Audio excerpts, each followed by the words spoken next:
রাস্তার ধারে রাখা একের পর এক গাড়ি, আর সেই গাড়ির নিচে জমছে আবর্জনা। এ নিয়ে কড়া কলকাতা পুরসভা জারি করতে চলেছে নির্দেশিকা। আর সেই নির্দেশিকা অনুযায়ী সকাল 7টা থেকে 2 ঘন্টার জন্য রাস্তার ধারে গাড়ি পার্ক করা যাবে না। ওই সময়ে চলবে সাফাই, আর না মানলেই ব্যবস্থা।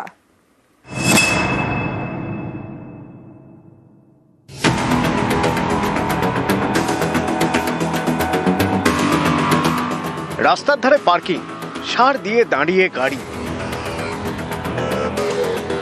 এই গাড়ির নিচে জমছে জঞ্জাল।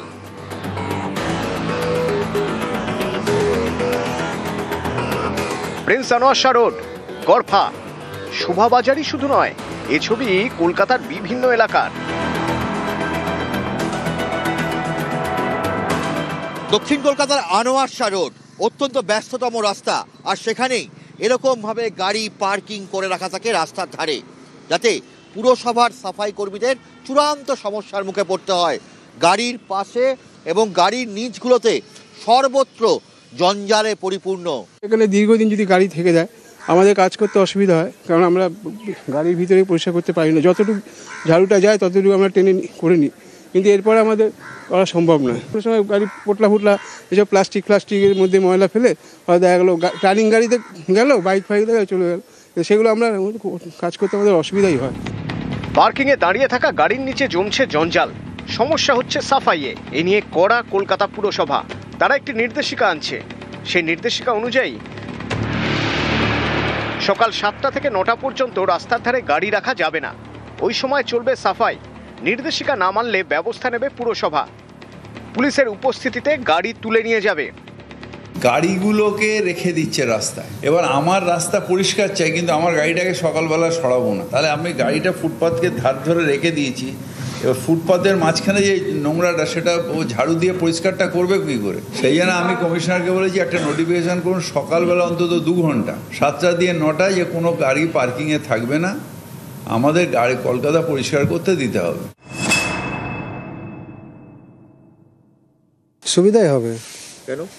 কারণ পৌরসভায় রাস্তাটা পরিষ্কার থাকবে, যার গাড়ি সে গ্যারেজ কিনবে, নাহলে গাড়ি কিনে রাস্তায় তো পার্কিং করার নিয়ম নেই।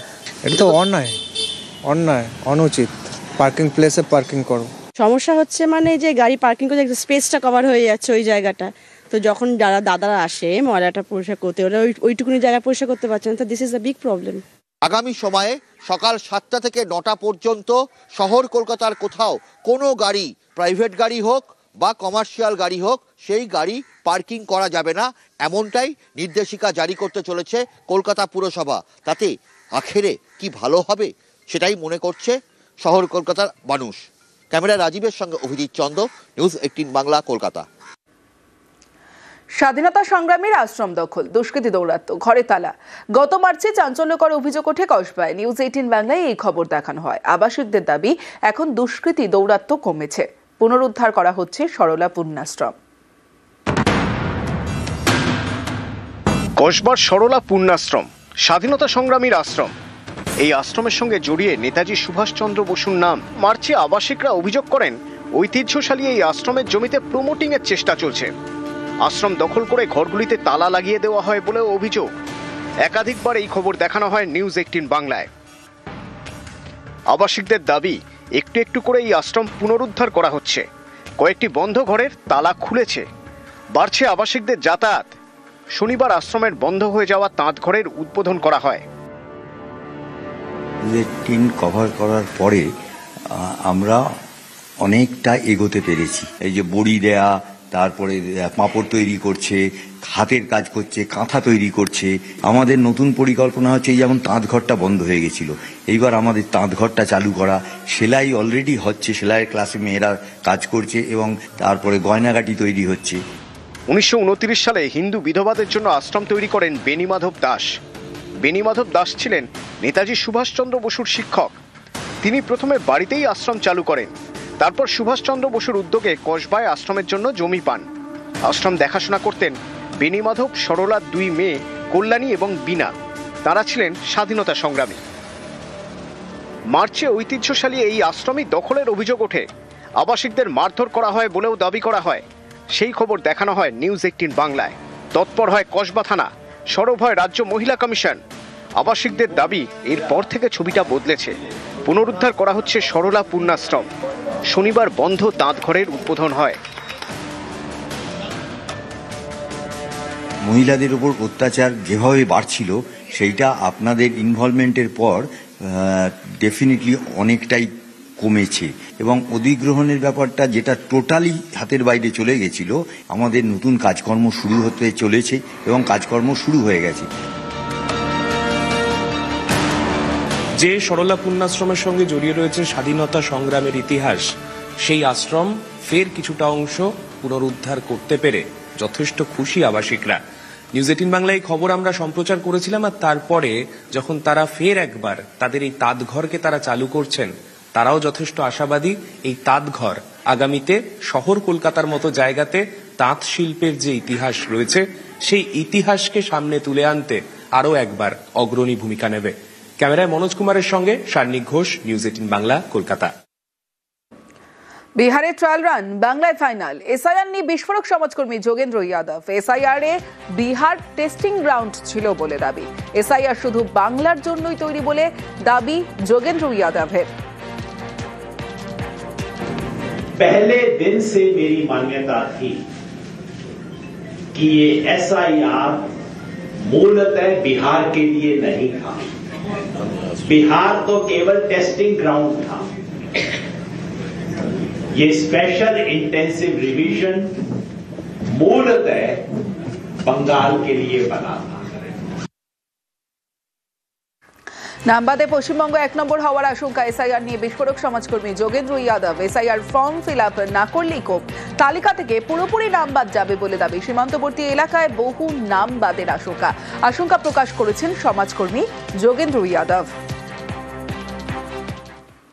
But in Bengal, stage 2 is the real stage, where notices will be sent to, let us say, about 1 crore people of Bengal, maybe 2 crore people of Bengal will get notices. This is how two-stage exclusion is going to take place. My fear is, and I really wish I'm proven wrong, my fear is that West Bengal is going to witness the largest ever disenfranchisement in the history of India and perhaps in the history of the world. পশ্চিমবঙ্গে চলছে SIR. অভিযোগ, কাজের চাপে কোথাও অসুস্থ হয়ে হাসপাতালে ভর্তি বিএলও। বেডে বসেই ডেটা এন্ট্রিতে ব্যস্ত। কোথাও বিডিও অফিস থেকে বাড়ি ফিরে অঝরে কান্না বিএলওর।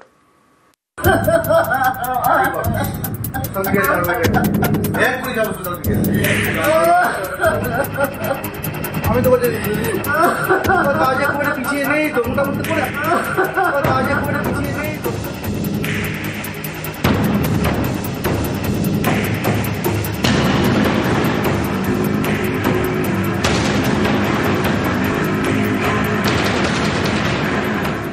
হাসপাতালের বেডে বসে ডেটা এন্ট্রি করছেন বিএলও। এ ছবি উত্তর দিনাজপুরের ইসলামপুরে। চোপড়ার বাসিন্দা মুস্তাফা কামাল চুটিয়াখোর গ্রাম পঞ্চায়েতের 188 নম্বর বুথের বিএলও। অভিযোগ, এসআইআর এর কাজের চাপে শনিবার সকালে অসুস্থ হয়ে পড়েন মুস্তাফা। তাকে ভর্তি করা হয় ইসলামপুর মহকুমা হাসপাতালে। অভিযোগ, কাজের চাপ এতটাই যে হাসপাতালের বেডে বসে ডেটা এন্ট্রির কাজ করেন। সারাদিন বসে থেকে পাগুলো গেছে ফুলে, প্রচণ্ড ব্যথা, আর এদিকে শরীর ক্লান্ত হয়ে পড়েছে। এই নিয়ে আমি বাড়িতে আমি রাত 2টা 1টা পর্যন্ত কাজ করেছি। শরীর দুর্বল হয়ে যাওয়াতে কাল থেকে আমি আবার চলাফেরা করতে পারি না। এর মধ্যে আমি চাপ দিচ্ছি যে 25 তারিখের মধ্যে আমাদের ফর্ম জমা দিতে হবে। সম্ভব না স্যার, আমি কেন, কেউ দিতে পারবে না।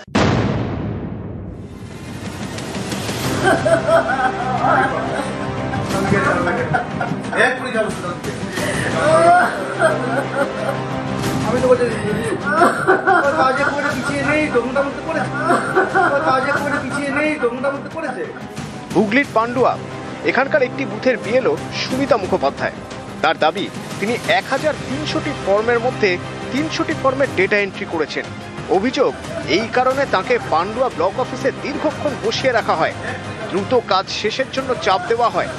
এরপরে বাড়ি ফিরেই বিএলওর কান্না।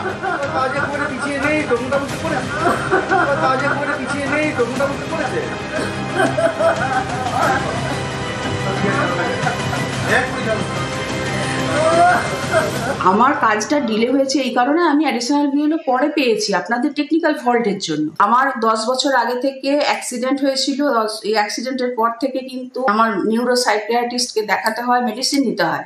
এত কিছু মেডিসিন নেওয়ার পরও কিন্তু আমি এই কাজ থেকে অব্যাহতি চাইনি। সুপারভাইজার বললেন ওনাকে ছেড়ে দিন, উনি অসুস্থ, তা সত্ত্বেও কিন্তু এই ব্যাপারটা ডিলে করলো ওরা, যার জন্য আমি বাড়িতে এসে আমি খাবারটুকু খেতে পারি, আমাকে পরিবারের লোকেরা খাবারটা খেয়ে মেডিসিনটা দেওয়ার চেষ্টা করেছে।